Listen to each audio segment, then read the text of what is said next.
So let's get to these historic supernovas. Okay, so within the time frame, as we already know, from 1992 at the top to 1562 at the bottom. So you can see that these three supernova remnants, Tycho, Kepler, and Cassia, all fall within those dates. So they should be within this ice core record if Gisela was correct, and they do produce nitrate concentrations in the polar regions.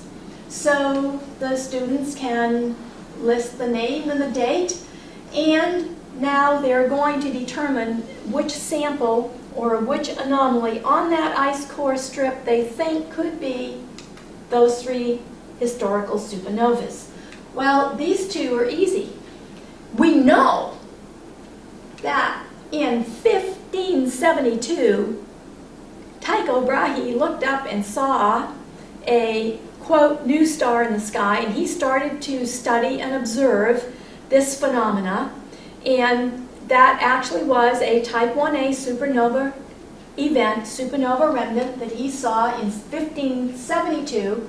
And then, strange but true, Kepler in 1604 observed and recorded another type 1a supernova event.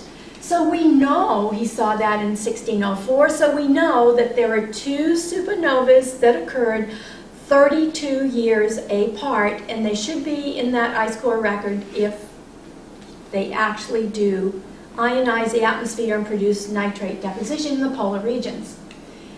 Then we have the mystery of Cassia. So, medieval poetry, 1630.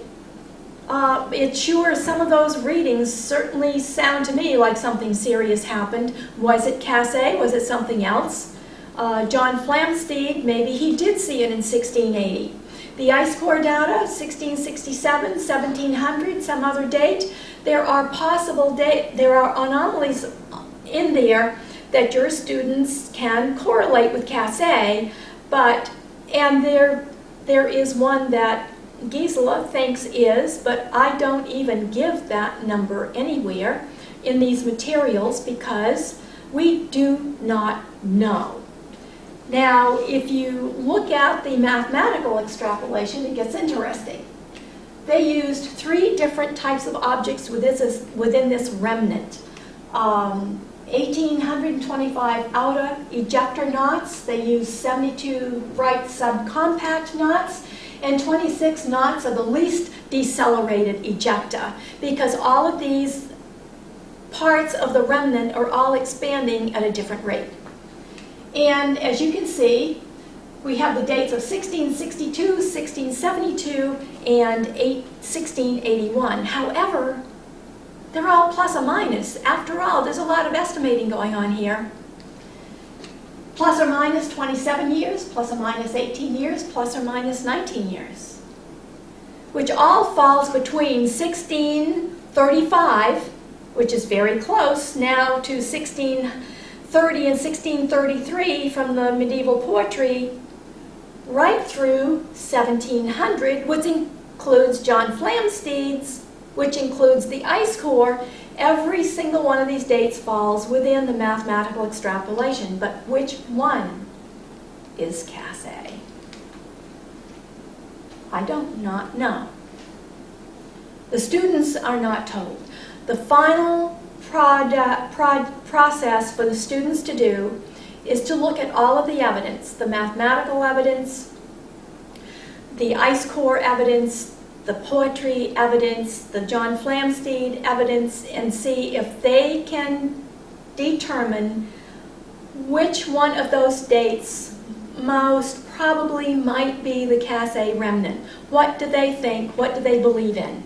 Do they believe in the anomalies? Do they believe in the math? Do they believe in the poetry in John Flamsteed? Or is it some compendium of all of them together?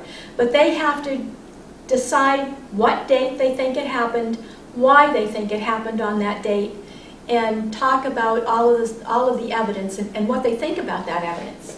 And there are some serious events. You might want to do it this way or just leave this part out of the handout you give to them and do it a different way. But there is the Zabomba event, a nuclear explosion that's right there, very prominent in the ice core record. The famous Tunguska event, where an incoming comet or meteor was vaporized above the Siberian countryside that devastated 640 square miles of forest, and that is definitely in this ice core record. And so they might want to see if they can find those in the record and date those in the record after looking them up and studying them. And the other thing is this. Once you look at that record, when you have everything labeled you can possibly label, including the supernovas, there are still some very prominent nitrate anomalies that have never been correlated with anything. Maybe your students can find some possibilities that they could correlate to some of those anomalies. So the versatility of this investigation is phenomenal. I have only given some suggestions and hints and clues. You yourself as a classroom educator may do it in some entirely different way that I have not thought of. I had a phone call from Gisela, probably 2 or 3 months after. Actually, I wonder if what we did kind of brought this to their attention again.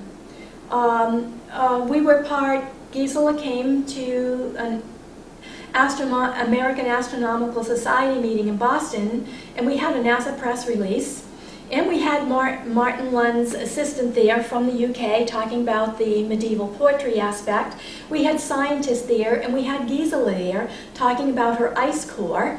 And Martin had already emailed her in months prior to ask her if there was an anomaly in 1630 or 1633, and she said, no, there is not. However, it is medieval poetry.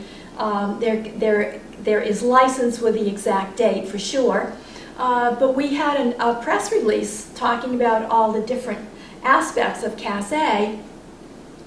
But for some reason, it might have been that press release about 2 months after all these materials were published online, Gisela called me and apologized. She was so sorry that I had gone through so much work and so much trouble and over 6 years to get these materials on the website as something that could be logistically handled in a classroom. And because she had been attacked again, she was under attack again by the glaciologists who totally were against her end results, her conclusions, and said, your data cannot possibly support what your conclusions are. And the other thing about this ice core strip is, unlike many other ice core strips that are produced in scientific publications, it's raw data. Not one single individual point was left out because it looked iffy or didn't look like it fit. This is absolutely the raw data. So she called me to apologize because she was being attacked again by the glaciologist, and I told her that was awesome, that I'm sorry for her, but this just proves again that science is controversial, and that is definitely a part of the scientific process a lot of the time. So that just made these materials even better to give students an idea of how science really works out there in the real world. So if you go to the Chandra website, there is a request form. Now I have to tell you that the Blast from the Past Historic Supernova poster is not available right now. And some of these other products are not available either because we're still coming out from under the government shutdown and sequestration, and continuing resolution things where we were not allowed to produce products or to ship products. But if you request a product, they will give you a timeline as to if they're going to be available again and when. They are going to take this historic supernova poster and they are going to make what is called an infographic out of it, and it will be vertical and it will still have these supernova on it, except that since they produced this poster, they have greatly enhanced their image analysis software.